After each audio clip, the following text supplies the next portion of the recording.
इस मंत्र को आत्मसात करते हुए चल रहे हैं। आज एक और हमारे तीर्थों का विकास हो रहा है, तो दूसरी ओर शहरों में हाई टेक इंफ्रास्ट्रक्चर भी तैयार हो रहा है। आज अगर मंदिर बन रहे हैं तो देश भर में नए मेडिकल कॉलेज भी बन रहे हैं। आज विदेशों से हमारी प्राचीन मूर्तियां भी वापस लाई जा रही है और रिकॉर्ड संख्या में विदेशी निवेश भी आ रहा है। ये परिवर्तन प्रमाण है साथियों, और प्रमाण इस बात का है समय का चक्र घूम चुका है। एक नया दौर आज हमारे दरवाजे पर दस्तक दे रहा है। ये समय है हम उस आगमन का दिल खोलकर स्वागत करें। इसलिए मैंने लाल किले से देश को विश्वास दिलाया था, यही समय है, सही समय है। साथियों,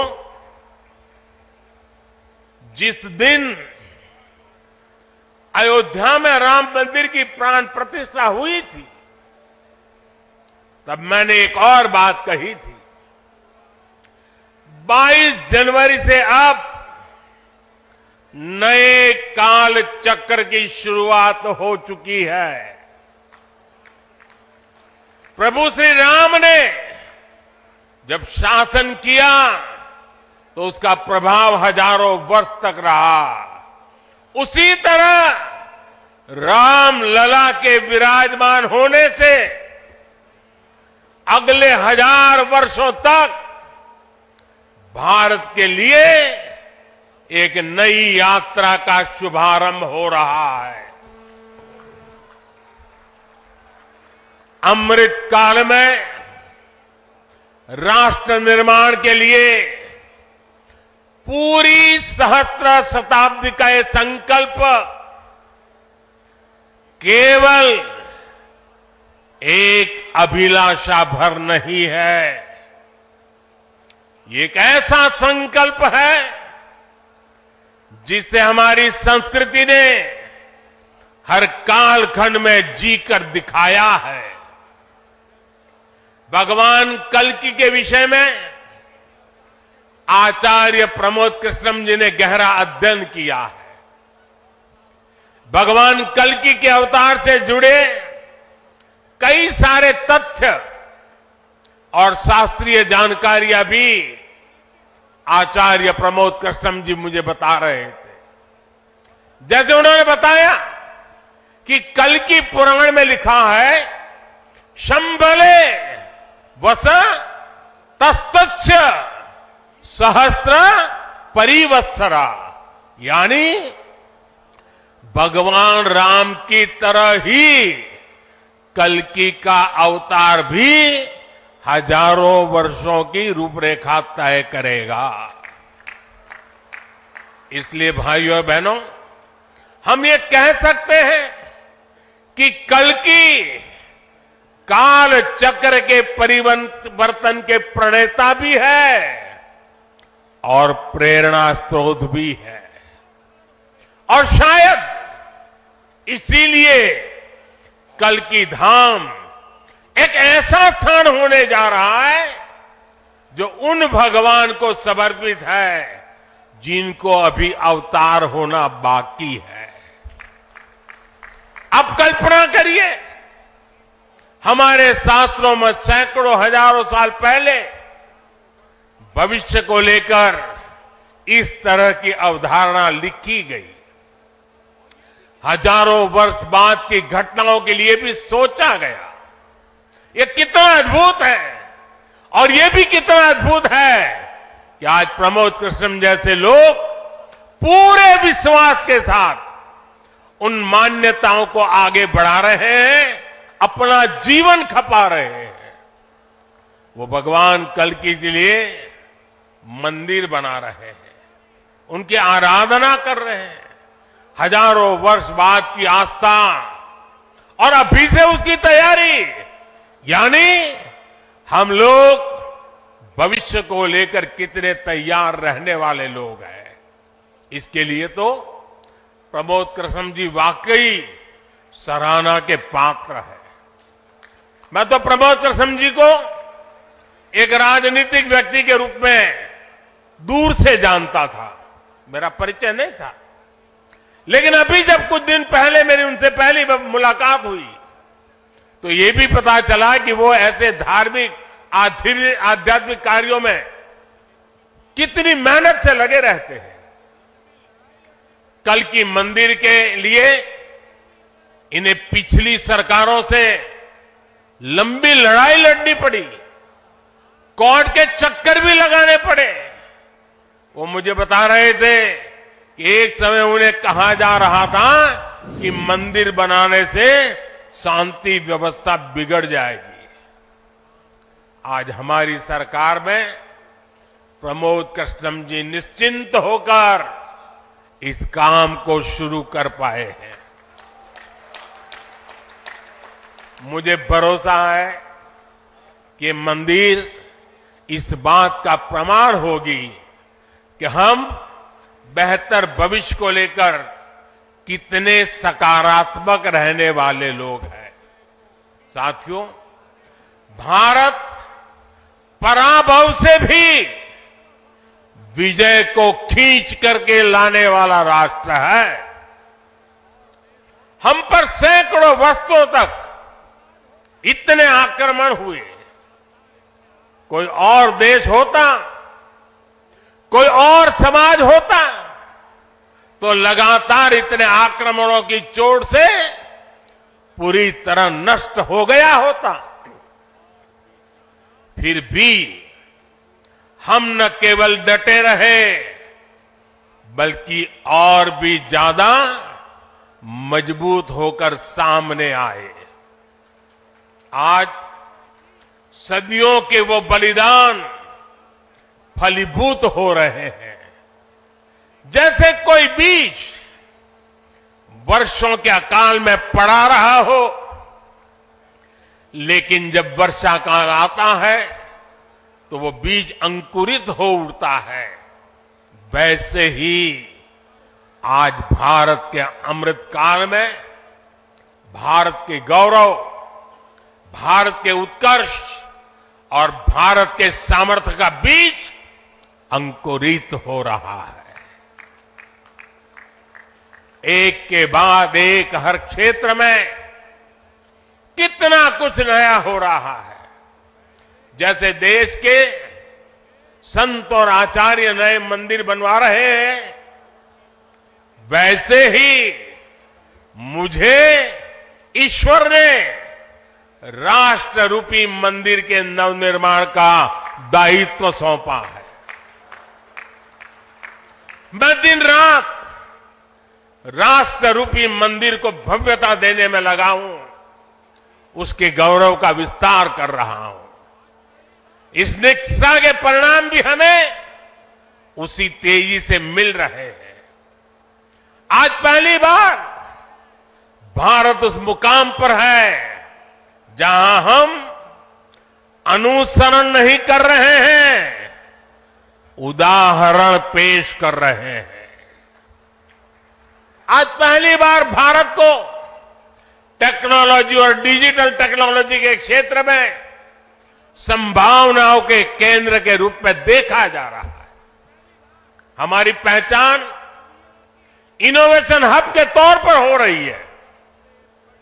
हम पहली बार दुनिया की 5वीं सबसे बड़ी अर्थव्यवस्था जैसे बड़े मुकाम पर पहुंचे हैं। हम चंद्रमा के दक्षिण ध्रुव तक पहुंचने वाले पहले देश बने हैं। पहली बार भारत में वंदे भारत और नमो भारत जैसी आधुनिक ट्रेनें चल रही है। पहली बार भारत में बुलेट ट्रेन चलने की तैयारी हो रही है। पहली बार हाईटेक हाईवे एक्सप्रेसवेज का इतना बड़ा नेटवर्क और उसकी ताकत देश के पास है। पहली बार भारत का नागरिक चाहे वो दुनिया के किसी भी देश में हो अपने आप को इतना गौरवान्वित महसूस करता है। देश में सकारात्मक सोच और आत्मविश्वास का ये जो ज्वार हम देख रहे हैं एक अद्भुत अनुभूति है।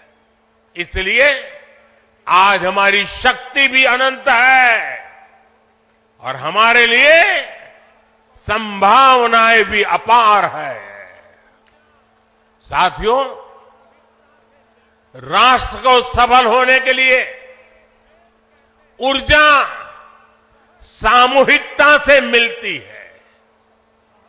हमारे वेद कहते हैं सहस्त्र शीर्षा पुरुष, सहस्त्र शीर्षा पुरुष, सहस्त्राक्ष सहस्त्रपाद, अर्थात निर्माण के लिए हजारों लाखों करोड़ों हाथ है, गतिमान होने के लिए हजारों लाखों करोड़ों पैर है। आज हमें भारत में उसी विराट चेतना के दर्शन हो रहे हैं। सबका साथ, सबका विकास, सबका विश्वास और सबका प्रयास, इस भावना से हर देशवासी एक भाव से, एक संकल्प से राष्ट्र के लिए काम कर रहा है। आप पिछले 10 वर्षों में कार्यों के विस्तार को देखिए। 4 करोड़ से ज्यादा लोगों को प्रधानमंत्री आवास योजना के तहत पक्के घर,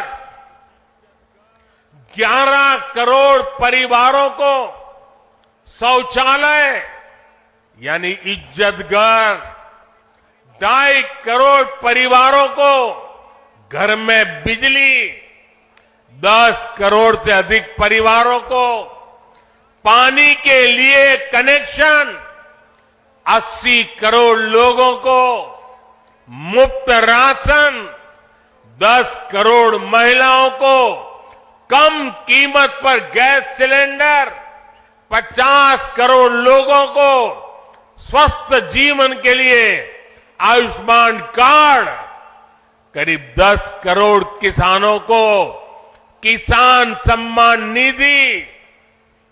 कोरोना काल में हर देशवासी को मुफ्त वैक्सीन, स्वच्छ भारत जैसा बड़ा अभियान, आज पूरी दुनिया में भारत के इन कामों की चर्चा हो रही है।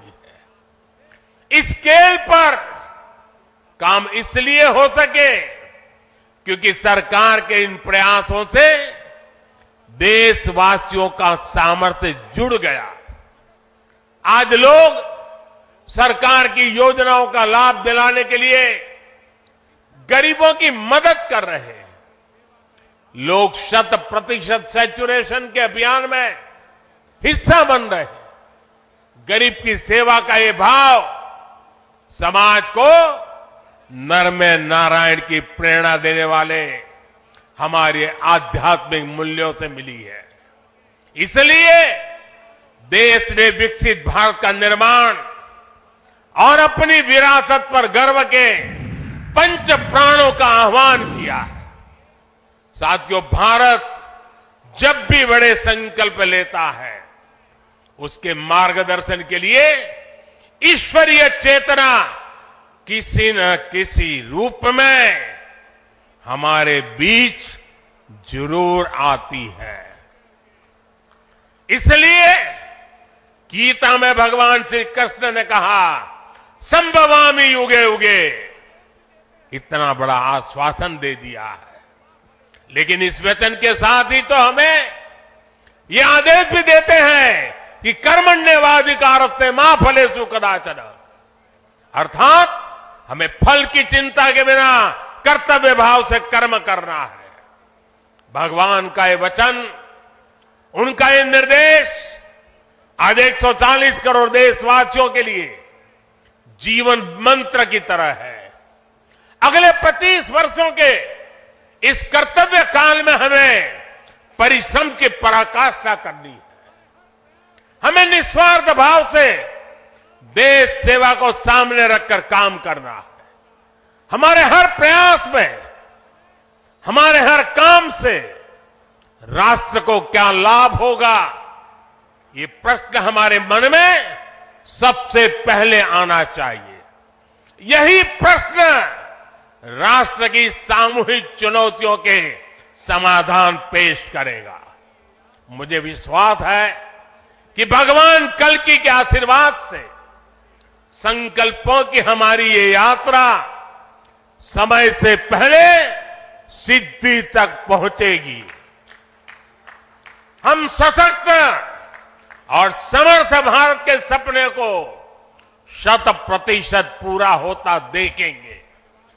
इसी की कामना के साथ आप सभी का मैं बहुत बहुत धन्यवाद करता हूं और इस भव्य आयोजन के लिए और इतनी बड़ी तादाद में संतों के आशीर्वाद प्राप्त करने के लिए मैं हृदय से प्रणाम करते हुए अपनी वाणी को विराम देता हूं।